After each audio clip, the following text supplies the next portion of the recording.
আজ দেখাবো মাগুর মাছের তেল ঝাল। প্রথমে মাছটাকে ভালোভাবে ধুয়ে নিয়েছি। এখন 1 চামচ নুন দিয়ে দেবো 2 চামচ হলুদ গুঁড়ো। ভালোভাবে মাছের সঙ্গে নুন হলুদটা মাখিয়ে নেব। ভালোভাবে নুন হলুদটা মাখিয়ে দিয়েছি। এবার গ্যাস জ্বালিয়ে তেল গরম করে ভালোভাবে মাছগুলোকে লাল লাল করে ভেজে নেব। গ্যাস জ্বালিয়ে কড়াইটা গরম করে নিয়েছি। কড়াইতে এখন 50 গ্রাম সরষের তেল দিয়ে দেবো।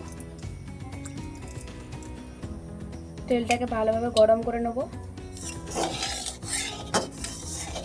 তেলটা ভালো মতোই গরম হয়ে গেছে। এবারে আমি এক এক করে মাছটাকে ছেড়ে দেবো। এখন গ্যাসের ফ্লেমটা একটু কমিয়ে রাখবো, যেহেতু এটা মাগুর মাছ, তো এটা ছিটকাবে ছাড়ার সাথে সাথে।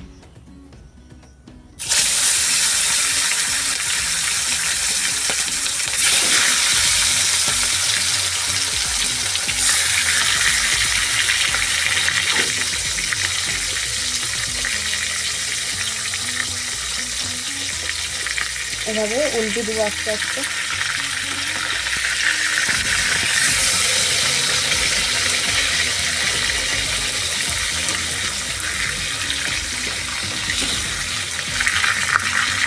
মাছের পিসগুলো দেখছেন কত বড় বড়।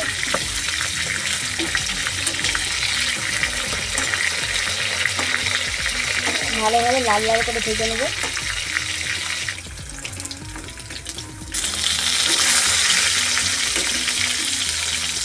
মাছগুলো ভালোভাবে ভাজা হয়ে গেছে। এবার নামিয়ে নেবো, গ্যাসটা কমিয়ে নামিয়ে নেবো।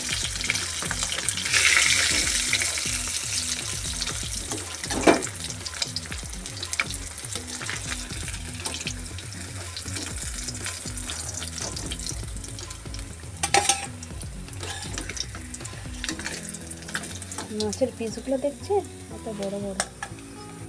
দেখুন আমাদের ভালোভাবে সব মাছগুলো ভাজা হয়ে গেছে। এবার আমরা ওই মাছের তেলেতেই আলুগুলো ভেজে নেব। তেল গরম হয়ে গেছে, তেলেতে আলুগুলো তুলে দেবো।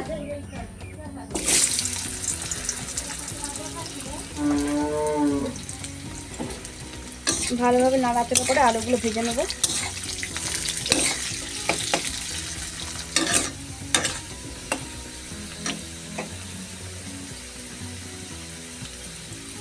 আলুগুলো লাল লাল করে ভাজা হয়ে গেছে, এটা তুলে নেব।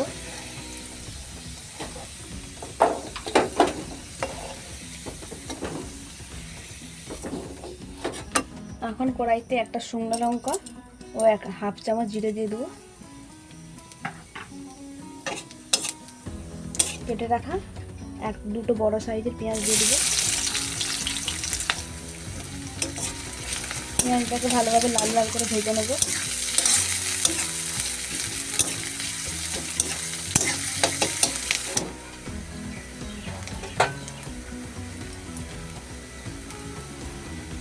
পেঁয়াজটা লাল লাল করে ভাজা হয়ে গেছে। এখন আমি টমেটো কুচোটা দিয়ে দেবো, একটা বড় সাইজের টমেটো কুচো। এভাবে নাড়াচাড়া করে পেঁয়াজের সাথে টমেটোটা মিশিয়ে নেব। টমেটোটা যাতে ভালোভাবে গলে যায় তার জন্য আমি 1 চামচ নুন দিয়ে দেবো।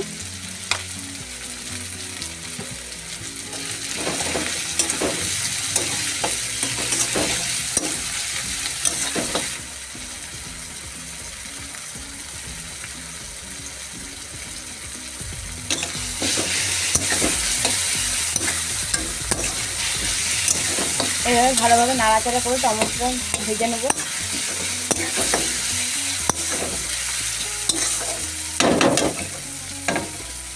এখন আমি এর সাথে 1 চামচ রসুন বাটা ও 1 চামচ আদা বাটা দিয়ে দেবো।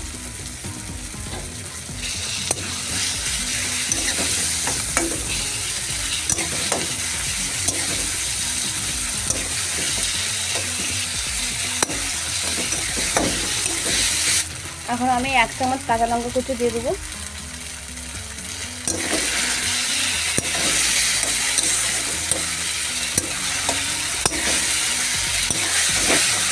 যতক্ষণ না আদা রসুনের কাঁচা গন্ধটা যায় ততক্ষণ এইভাবে কষিয়ে নেব।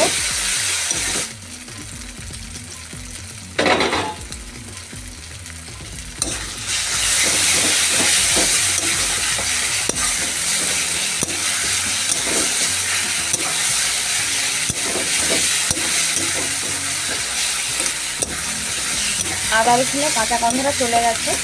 এখন আমি গুঁড়ো মশলাগুলো দিয়ে দেবো।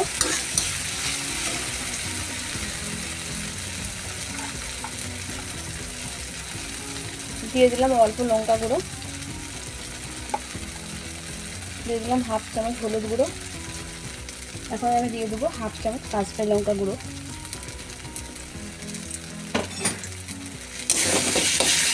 ভালোভাবে গুঁড়ো মশলাগুলো কষিয়ে নেবো। এভাবে অল্প জল ব্যবহার করব।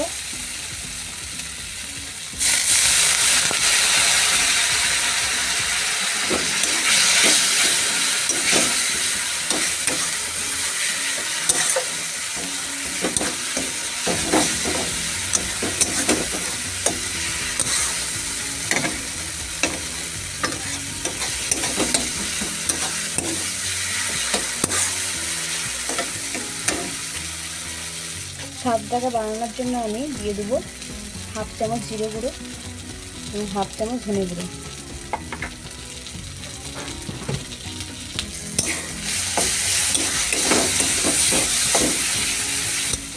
আবারও কিছুটা জল দিয়ে দেবো।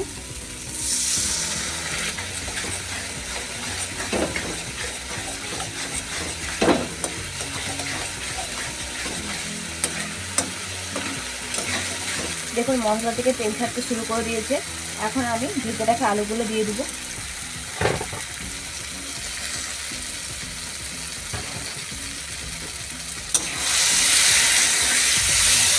এভাবে নাড়ে চাড়ি আলুর মধ্যে মশলাটাকে ফুটিয়ে নেব। এখন আমি জল দিয়ে দেবো।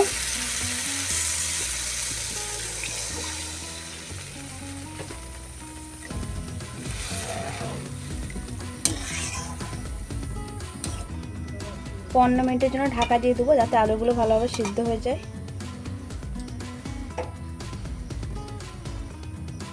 15 মিনিট হয়ে গেছে।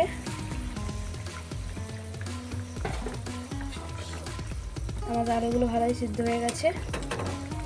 এবার মাছ ভাজাগুলো দিয়ে দেবো।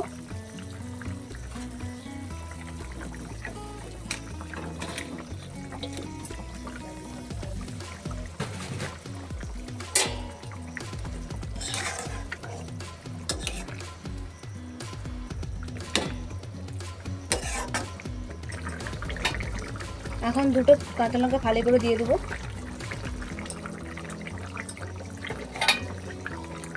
আবারও 10 মিনিটের জন্য ঢাকা দিয়ে দেবো। 10 মিনিট হয়ে গেছে। দেখুন আমাদের মাছের ঝালের রেসিপিটা কত সুন্দর হয়ে গেছে। এবার নামিয়ে নেব।